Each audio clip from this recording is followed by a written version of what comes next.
Hello everyone, very good evening to all of you. Welcome you all in new session. Today I explained you new topic that is modern theories of international business. In last session I was discussed about classical theories of international business. So let's go to the head. Now we are talking about the modern theories of international business. So modern theory क्या है कि आज के time पर different author ने अपना prospective दिया है कि किस तरह से हम अपनी इंटरनेशनल ट्रेड को कर सकते हैं. So yes, the first theory is life cycle theory, जिसे हम पीएलसी थ्योरी के नाम से भी जानते हैं. Okay, means product life cycle theory.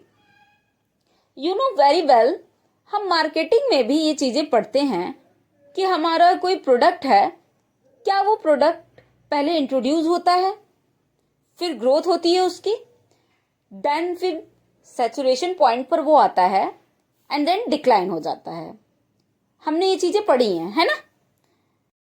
सो यहाँ पर इसी तरह हम अपने इंटरनेशनल बिजनेस के प्रोस्पेक्टिव से देखें कि हम किस पीरियड में क्या हमें क्या हमें अपने प्रोडक्ट को इंट्रोडक्शन स्टेज में ही मार्केट में इंट्रोड्यूस कर देना चाहिए इंटरनेशनल मार्केट में, या क्या हमें अपने प्रोडक्ट को अगर वो ग्रोथ स्टेज पर है तब हमें इंटरनेशनल मार्केट में इंट्रोड्यूस कर देना चाहिए. बस ये सारी थ्योरीज इन्हीं क्वेश्चंस को मुझे आंसर्स करती हैं, right. So we are talking about the international market. कहते हैं कि यहाँ एक साइक्लिकल पैटर्न आता है. ठीक है, हमारा प्रोडक्ट है वो डिफरेंट स्टेजेस को क्रॉस करता है. जब वो डिफरेंट स्टेजेस को क्रॉस करते जाता है, मतलब क्या है कि पहले वो लोकल एरिया में इंट्रोड्यूस करता होगा, फिर धीरे धीरे करके मार्केट में. सो आपका जो पीएलसी साइकिल है, there is a different stages होती हैं, राइट. अब आप खुद सोचिए, जब आपने अपने प्रोडक्ट को इंट्रोड्यूस करा है, राइट, जहां पर हमने बहुत सारे रिसर्च किए होंगे, बहुत सारे एफर्ट्स लगाए होंगे एक यूनिक प्रोडक्ट को लाने के लिए. नए नए आइडियाज के साथ हम अपनी प्रोडक्ट को इंट्रोड्यूस करते हैं और प्रमोट करते हैं. Is this clear.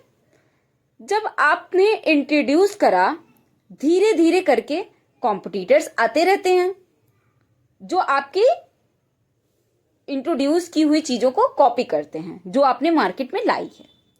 जब आपकी कॉपी करके वो मार्केट में आता है तो क्या वो आपका कॉम्पिटिटर होगा? यस ना.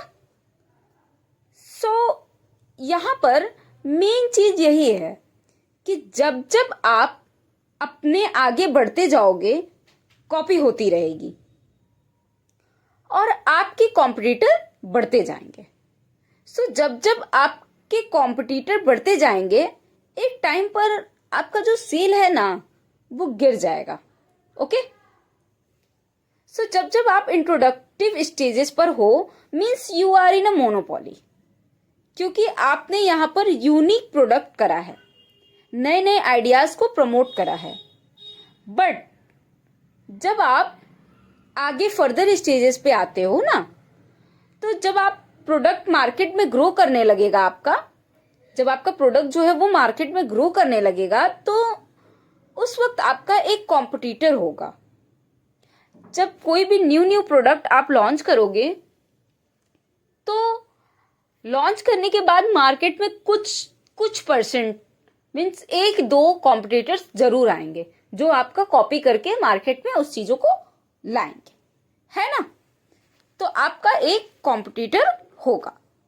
बट जब आप मैच्योरिटी स्टेज पे आओगे तो आपके कॉम्पिटिटर्स और बढ़ जाएंगे, फिर आपके प्रोडक्ट की वैल्यू नीचे गिरने लगेगी.